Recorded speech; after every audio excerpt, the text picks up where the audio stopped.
Well, welcome to Rita Roberta's channel here. I'm interviewing another wonderful author today, chatting with Elizabeth Forth. Elizabeth's original plan was to become an archaeologist. She earned two degrees, one in biblical archaeology and the other in ancient and classic languages, with a concentration on ancient Greek. But God is good. He had a better plan for her. And if you want to hear the crazy story about how she ended up writing books instead of digging in Israel, just stay tuned. So tell us how that happened, Liz. Yeah, so I went all the way through my college degrees. I was really motivated to go to grad school. I wanted to go all the way, get the PhD. Um, but I had some health issues at the time. And then I kind of unexpectedly ended up dating a wonderful guy and got married. And that was not in my plan at all. Um, in fact, I went to college and I was like, I don't know if I want to date anyone. Like, I'm here to learn. Maybe in grad school, the Lord was like, no, I met my husband during freshman orientation. um, Oh gosh. yeah, very different plan. So when I finished school, I was like, man, like I need a break. Like, I finished my undergrad and I wasn't really well enough to go to grad school, but also I had just gotten married. And so I was like settling into that thing and we were building our tiny house at the time.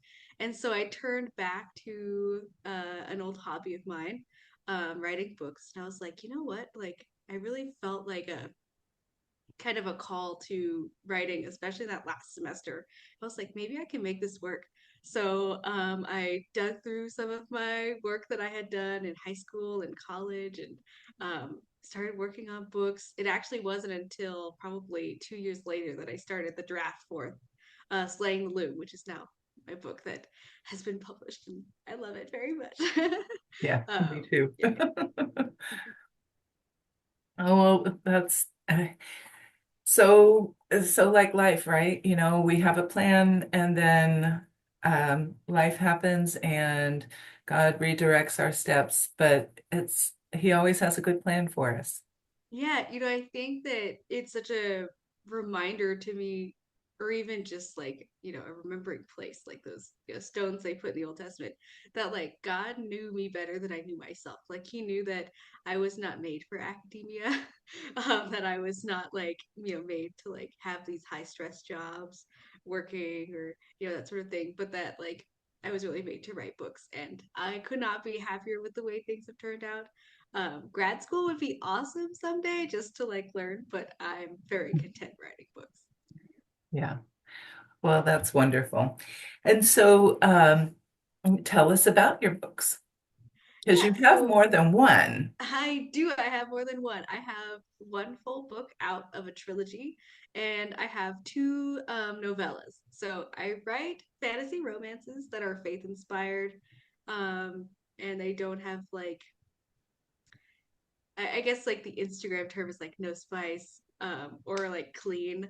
Mhm. Um, So I write romances without some of the more erotic elements.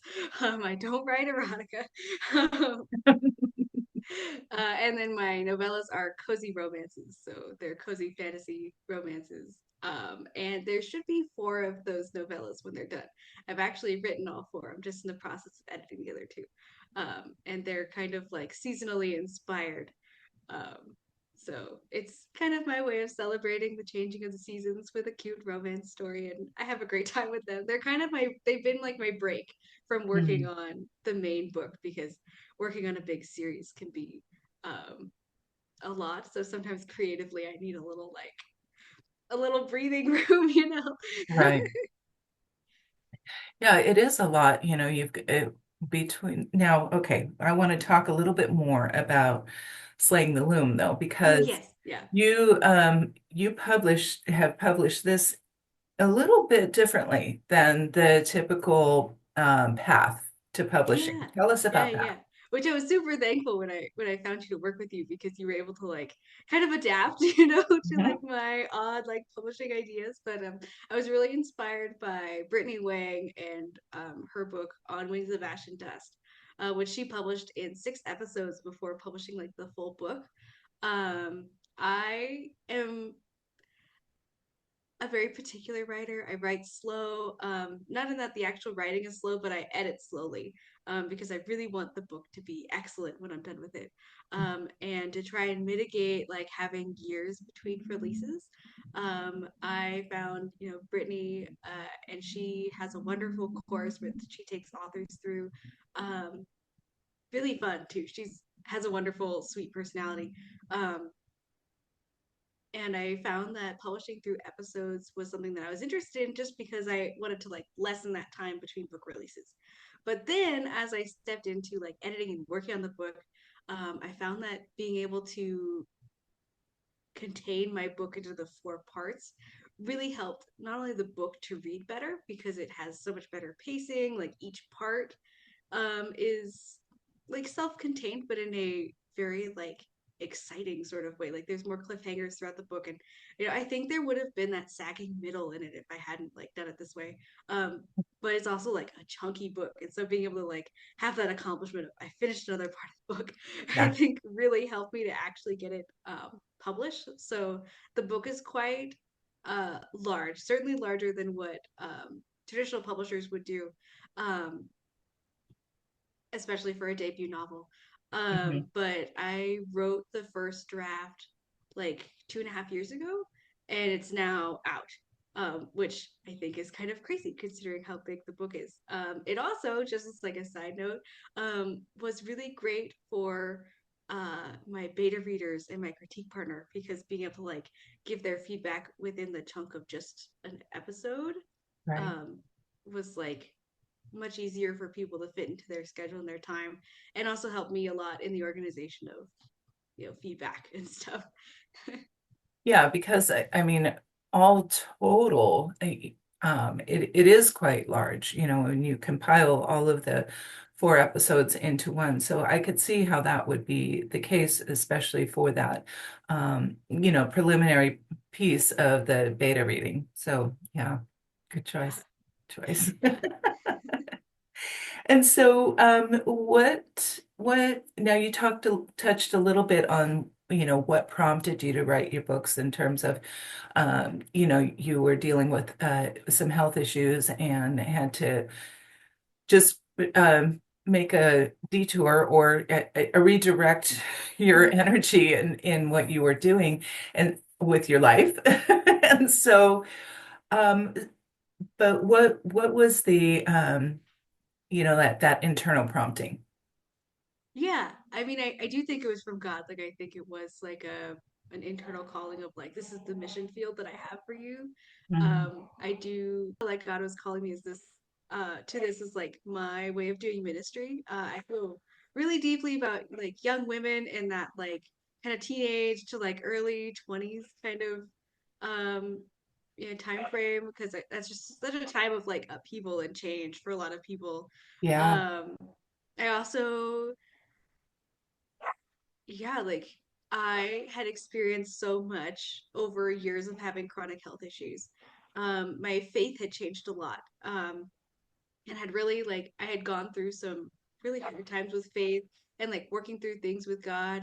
I went to a Christian college, which was wonderful for lots of reasons, but heard so many things that I don't think are true about God anymore, but like had to really like work through them. Um, and so I wanted to like tackle these bigger things about life and faith and um, all of that. And then I also like I love romance books. I love a good story. Like I'm all down for falling in love.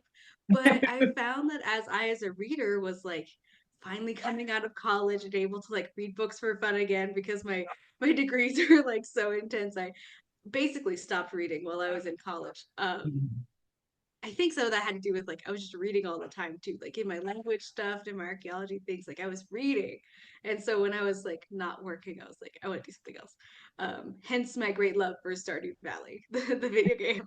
Um, but yeah, I just like I was looking around, I was like, it's getting harder and harder to find books that don't have like some of these more I don't know, like different, like more erotic, I guess is what I'm getting at, like more erotic things in it.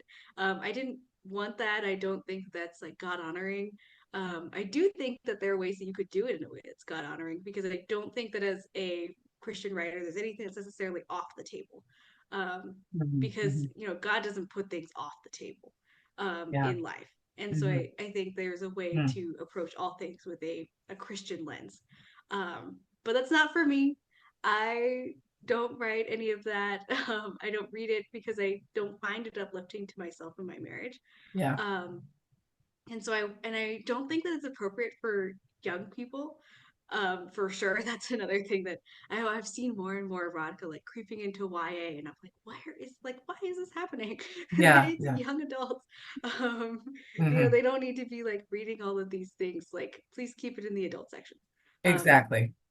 so I kind of had like all these things like kind of stirring around in me as I was like finishing college and starting writing, and it has taken some time for me to like prayerfully work through a lot of this, but I do truly find that like I found my spot of ministry. And actually, it's so interesting that we'd be talking about this, because I'm now starting to consider like as I am working on trying to get a paperback made, which is exciting because the book is really big.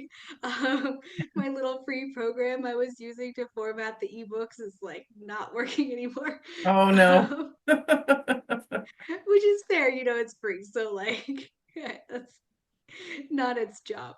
Um, you know, so as I have this paperback that I'm trying to put together, it's a question of, do I continue publishing with just Amazon, or do I put it out wider? Um, to try and like work through that idea of ministry and getting it before as many people as I can. Um, Hmm. so yeah. Yeah. Well, there is so much that comes through in your story. And I love that you were able to do it in a way that honored your faith and your convictions and not get explicit with the interactions.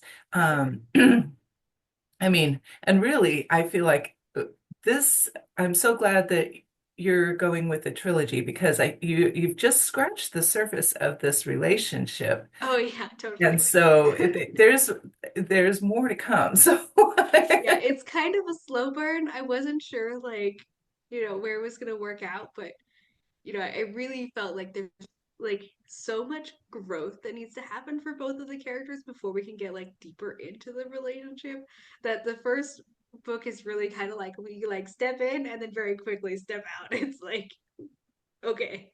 well, and it's so really true to the tension of a budding relationship that kind of is a little like yeah, I like him, but there's this about him, and Yeah. that tension is really, really well done. So I love that. And so, and we're ready for book one of Slaying the Loom to be a paperback. And so when do you expect that one to be ready in its compiled form? It's compiled paperback form. I would love to have it out like July, August kind of time frame.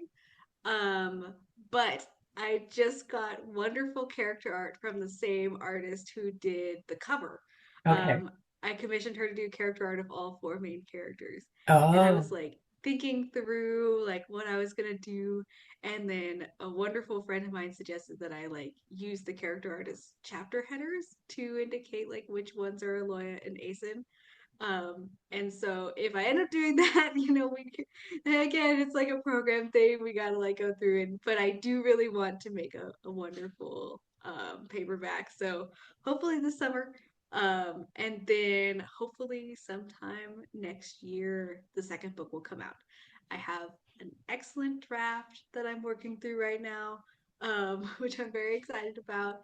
Uh, so that should be going out to my beta readers and my critique partner probably in the next few months. I've had a few life things come up, so I'm taking things with grace. yeah. Um, but I do hope to have the book out like late next year. So hopefully not too much of a gap um, Right. between. And I am hoping to publish the other two novellas. So I have a fall and a winter one out, themed, like fall and winter themed. The Hmm. fall one is Pro Trips and Runes, and the winter one is Tea and Thievery. And then I have two more, which I think I've announced I think I announced the titles on Instagram. But if not, then we can give a little like sneak peek exciting. Sneak peek. Okay, I'm down Yeah. for that. And then I believe the spring one is Strawberries and Sorcery, and then the summer themed one is Lakes and Lycanthropy because I wanted to write about werewolves. Ah. I'm super excited about that one. I mean, I'm excited about all of them. They're super fun. So you definitely have an element of magic in all of your writing. Yes, I love fantasy books. You could not catch me writing a contemporary book. That simply could not happen. I have written deep in my computer files. There is a superhero book that leans more sci-fi, but there's magic in that one too. So like, I can't get away from it. I Yeah. just love the magical element of things. I think it makes it more fun. It is really fun, really fun. And so now with the second book in the trilogy, will you be releasing that in episodes as well? Yeah, I do think I will. I'm writing it in episodes, and that's working wonderfully. Especially because I'm actually adding in two more POVs for the second book. So in the first one, I just had Azen and Aloya as main characters and point of view characters. Mhm. But in the second book, I'm adding in Shauna and Talion, which is fantastic. Could not be having more fun with that. um, they're just great. I love writing from their point of views. Like Shauna's a fantastic character, and Talion just like, oh, it is so fun to write from his point of view. I love every second of it. Um, I so love that you're adding that in because I would really love to get inside Shauna's head a little bit. yeah, and just like see what's happening. Yeah, she's Yeah. fantastic. I love, and she's just a little bit more whimsical than Aloya is. So I just love kind of leaning into that more whimsy. She's probably the most optimistic of the group too, which I Hmm. find fun to play with. And like her faith is so different than the other characters in the books, which I love like working through those from a character perspective of like how everyone is approaching faith differently. Hmm. Um, but yeah, I love Shauna's like she really kind of embodies some of that more like childlike faith of just like this is the way things are. And I yeah, she's very unshakable in that sort of sense. And I love the contrast of like her strength of like faith and like inner strength of character versus like how she kind of moves about the world seems very I don't know, immature sometimes. And definitely like working through those themes of like maturity and responsibility. And you know, Talion's just Talion. He's like kind of gruff and sarcastic and Yeah. A little very jaded. yeah, a little jaded, you know. Um, he reminds me a lot of like Zuko from Avatar: The Last Airbender. Um, just like very, I don't know. He's also very kind of on task though. I find Hmm. that when I like am working from his perspective, he's like, I'm doing this thing and I'm going towards that and this is what's happening. And I'm like, okay, fine, like hands off, you go do your thing, man. It's So so he's interesting the way I just find it fascinating the way characters really do just come alive and have a life of their own within the yeah. imagination of authors. It's really fascinating to me how that happens. It's such a gift. I mean, it really is such a gift. I'm in awe, constantly in awe as I work with different authors that um, the way this happens, it's really it is an incredible phenomenon to me. Yeah.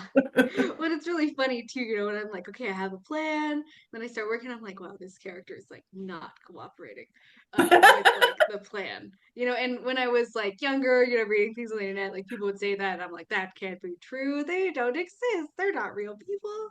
And now that I've worked with these characters for so long, I'm like, oh, it's totally true. Like, It is and a really interesting thing. Yeah. yeah. And so, do you have any advice for new authors? Yeah, I think like Um, as far as like advice, certainly for new like writers, like people are like, I want to be an author and I want to publish a book, but like I'm not quite there yet. For me, being able to finish a book and even finish multiple books, I really needed that process of learning how to write and finish something, and really like work through plot and character development in like a complete book. Um, that just helped me so much. Like I probably wrote 5 or 6 books before anyone ever read anything. Um, and like book is kind of a loose term. I was doing Right. things like NaNoWriMo, which I know isn't really a thing anymore. Um, you know, where I was writing like 50,000 words or something. And, so it's not like really a full book. It's kind of like large chunks of a book, but not maybe like half of a book. Mhm. Um, and then I'd maybe edit it and work through it to like 80K, and then I'd have a new idea and work on something else. And there's something about that process for me of being able to write a full book and go through the editing, but then set it aside and work on something new that I think by the time that I wrote the first draft of Slaying the Loom, it was a lot better than the drafts that I had done before.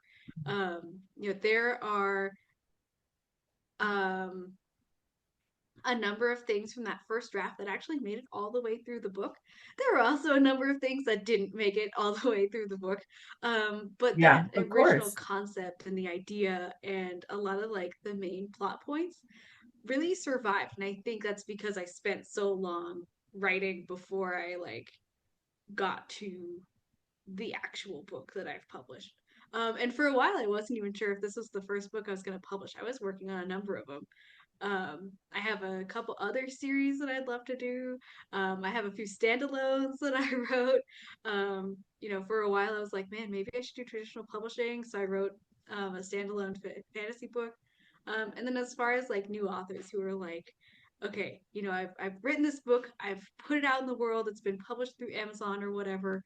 Um, I think the biggest thing that I found in this season of being that kind of new author who has things out, it's just like a lot of patience and grace. Like there are a lot of people on the internet who are like, oh, like I published my debut novel and I got like thousands of people buying it and that sort of thing. And that's just not the case for everybody.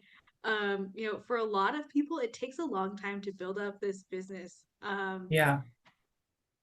It's part of the reason why I chose to publish my books in episodes was not just for that like lessening the time, but also from an algorithm standpoint. Amazon really likes volume and quantity over quality. Whereas quality is what brings like readers back and is really what like I want to be publishing. Like I want Yeah. to publish quality books, but Yeah. things like Amazon and other publishing sites really prefer authors who have a large volume of books. And so by publishing episodes, um, not only was I able to like do something fun and have people like read along with the episodes as they were coming out, which was super fun and cool. Um, and like fun for the readers. It also looks really good on the Amazon algorithm that I have more books out than just the one. Right. That is great advice there. I think that is really an important perspective that, a lot of people don't, especially new authors, when they're just getting started, they don't have that yet because they haven't, there's no experience with having it published. And so realizing that there is um, you know, that that standard you have to kind of meet for the And it's not even a human person who's making that decision. It's all that algorithm stuff. And Yeah. so to be able to play to that, it seems to be really part of the challenge, right? Yeah, and I hope that, as I do it more in the future, it'll become more apparent that it's advantageous. Right now, things are kind of low because it's just like, throwing a thing out into the void of Amazon. Um, Yeah. but I'd love to see like things grow. And I do think it has made a difference. Certainly in just like the number of reviews that I have like to my name. Um, has been Right. really great, and then someday, it's the big thing that authors do is they'll publish a series and then put their first book for free to kind of like Hmm. let people try out their writing style and their characters and their world before like investing in the series, which I think is a great idea. I as like a reader don't want to just go and like buy a whole series or a book without knowing anything. I very rarely walk into a bookstore and just like buy a book these days. I've also become more particular as I've written my own books, and I think that probably has more to do with Yeah. it than anything, which is the weirdest phenomenon. Mhm. But now writing from the prospect of episodes, I can put only the first episode or the first two episodes for free, but not feel like I'm putting the whole book that I spent years working on for free. Mhm. Um, Yeah. That and which that's huge. You granted, you don't want to be greedy about it, but at the no, same time, that's a lot of work you've done. A well, lot it of is, work and you've done. yeah, a lot of work and a huge financial investment.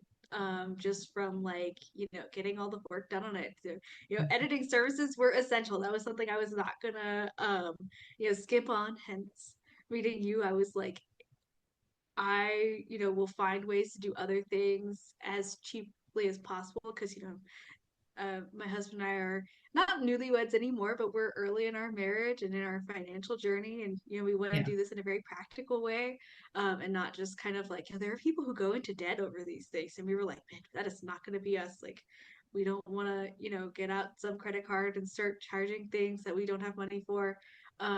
So, I did what I could with the other things, but like for editing, I was like, no, I am going to find just the perfect person to do an excellent job with this book because like editing is not, something that I don't think even authors who have editing like degrees and stuff should be editing their own work. Um, Right. and I would say that I write well, but I still like have a lot of things that need to be fixed. Which was a wonderful experience to get to see all the little things. Anyway, um, so it's hard to say like, yeah, I spent years of my life and a good chunk of money on this, and I'm just gonna like put it free for forever. Yeah. That can be hard to do. I think it's also just a um like an episode versus a full book is I think a better um mode for a reader to like try out my work Yeah. because they don't have to sit down and read a whole book to decide if they like what I do. They can just read an episode or two, and if they don't like it, then they can move on and they're done. They spend a lot less time on the book Hmm. than if they Hmm. got the whole thing. Um, Yeah. so No, I think it's brilliant. I really do. And it's just another sort of blessing that comes with indie publishing. If yeah, you're going traditional, you don't have that option. no, You you got to don't. have And that I book. wouldn't have ever gotten this book published where I doing traditional publishing because it's too long. Hmm. For a debut author, usually they'll only take 90 to 100, maybe 110 thousand words, because they just don't want to take that risk on a new author. Hmm. To publish any of these like chunky books. None of us are Brandon Sanderson. We can't just write, these huge books and expect these companies to take the risk that it's going to be good. Right. Um, my book is almost 160,000. I think it's 156 or something. And I needed all of those words. Like it was essential. Yes. Um, the book needed to be that big. Yeah. So even just in the flexibility of getting to write what the book needed to be was a huge blessing. But even beyond that, like I've said before, I'm very missionally minded with the work that I do. And I didn't want, this big company coming in and saying, well, this book would do better if it was smuttier. Right. Or, well, we don't feel like this was a good decision, and so we should, edit this out or whatever. Because I really was careful to prayerfully consider these things, talk with friends and my husband about different elements of the book, because I am telling something like a story, not just about my faith, but I hope to have people question things about their own life. And I didn't want all of that, hard work of choosing things carefully and deliberately to be set aside for someone else's material gain. And so being Yeah. able to have that control in my own work to say, no, this is a story that I'm telling and I want it to be this way for whatever reason, um, has been really fantastic. Yeah. Yeah. And you do such a great job with it too, because everybody's walk of faith is individual, and we all grapple with our own things in life and in our faith. Uh, and so you really spell that out very well. You play that out really well within the characters' own minds and convictions and struggles. All of it is really, and and I think it's so important because it's so easy, and especially with faith-based type of literature to think, everything is just going to be rosy, right? Yeah. Because God's in it. And you know, that's just not the case. I mean, even in the Bible, read the Yeah. Bible and you know that everything isn't going to be just rosy because God's in it? Yeah, exactly. So, yeah. Like God's presence is what makes it good, but good doesn't mean easy. Mhm. Good is like a deeper concept than that.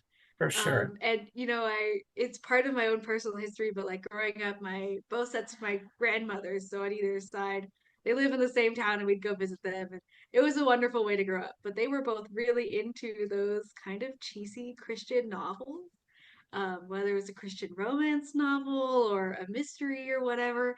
And we go visit, they'd pawn them off on me, like, here, read this, take this. Yeah, like, so I read quite a few of those, like, oh, well, God's a part of it, so it's all everything's okay kind of mentality. And like, yes, like God offers peace and he offers security and safety in him, but like that's not the same. I have experienced firsthand in my own life, as Right. many Christians do, Mhm. that like life is not easy just because there's faith involved. And that is honestly a heretical lie that I think the Yes. American Christian church has taken on, is this kind of, it's a very prosperity gospel kind of concept of like, Mhm. well, as long as God's with you, you'll be fine. Or like taking verses out of context, like, God won't give you more than you can handle. Absolutely not. I'm given more than I can handle on a daily basis. But Amen. like God is with me, and it's because of his deep love and presence and his mercy and his guidance that I'm able to, I guess, deal with it with him. I hate that like deal with it mentality, but like that I can work through that because Yes. of his grace and mercy and patience. Oh my gosh, the Lord is so patient with me. And I need that patience all the Mhm. time. Mhm. Mhm. But yeah, I really wanted to tell, like, I wanted a faith-based work that reflected more of what real life with faith is. Mhm. Um, and I find that like for Aloya, with her like doubt that she even matters to the goddess, which is I chose to do a goddess for a variety of reasons. It just fit a lot better with the world than like um, going with a more like obviously Christian kind of Right. um, realm. Deity, I right? wanted to show like different Yeah. aspects of God. Mm. Um, but for her, like that kind of strong doubt of like, do I like matter? Am I just a tool? Was something that I, struggled with myself for a long time, and I think reflect with other Christians. And then for Asen, like a lot of his journey is, he's really hostile to the idea of being a part of any sort of faith. He's just like, that's ridiculous. It's not for me. Like, and comes to this like kind of, it's a very like patient walk from this like deity figure. I'm not Right. of kind of bringing him softly and slowly into faith as he's like slowly broken down by the things that happen Hmm. along his journey. And I love every second of it. Yeah, I, I'm excited first for the second book. I'm really excited for the second book. Yeah, no, like working through those faith, I have long notes just working through some of the faith aspects of the second book. And, we're like a second book in a trilogy can be difficult because it's like a bridge, like we're making progress and we're working towards the end of the series, but like we still have the third book, so it like has to end somewhere. So there's kind of this like, I don't know, working on the in between I found to be super fun, but very different than the first book. Yeah, yeah. Well, it's so good. It's so good. And I'm so proud of you for, pressing through and you know, doing it in a way that felt um, true to you and what your goals and what your dreams were for your writing. And so that's really wonderful. And how about is Amazon the only place where we can get your books, or do you have a website where you're publishing those as well? Yeah, so I do have a website, and I'm actually in the middle of updating it to sell my work directly to people through the website, which is a dream that I've always had, of not having to go through companies like Amazon and stuff. Um, I want to be able to sell it to people directly because I don't know, there's something fun about it too, being able to say, like, yeah, I've got this directly from the author. Yeah, Yeah, I think that that's fantastic and wonderful. Um, so I do have a website right now. I just sell through Amazon, and there are links through my Instagram. I also have a newsletter that I'm also working on revamping. It's a busy time here at the like Blue House Books publishing company. Um, I have such a list. You have no idea. I'm like, okay, I need to go do this. Oh, I Whatever. can imagine. It's a full-time job. It really Oh is. yeah, it's totally a full-time job. And I have a handy notebook that I use. I do sort of like bullet journaling and I use other things and I need all of them to like keep up with all this stuff.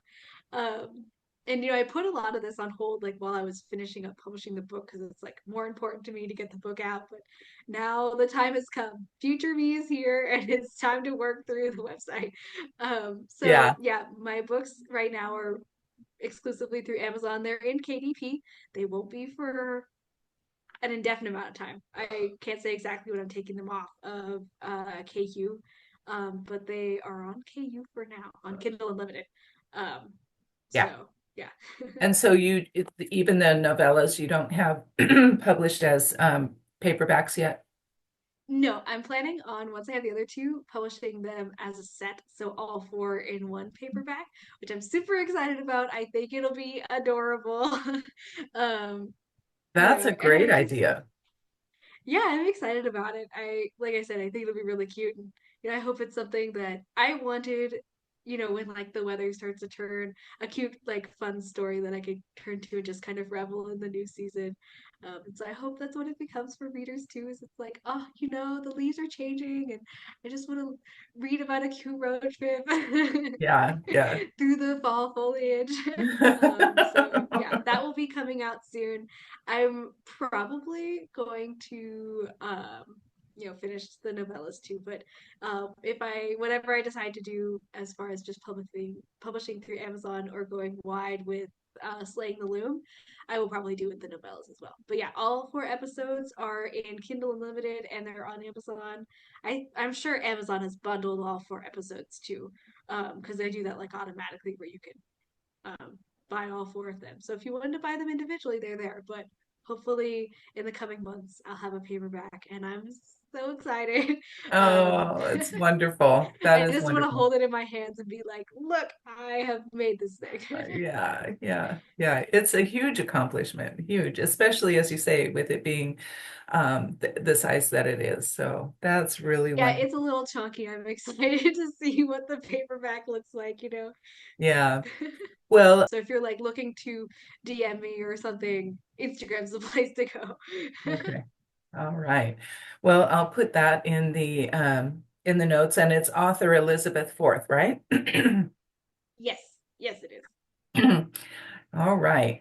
Well, it's been so fun talking to you about your writing journey and where things are going. It's always a pleasure to chat with you, and I just want to encourage you to keep up the great work you're doing, a fine job, and it's really fun, really a fun ride. So, thank Thank you, you. and I hope you have a great day. Thank you, you too.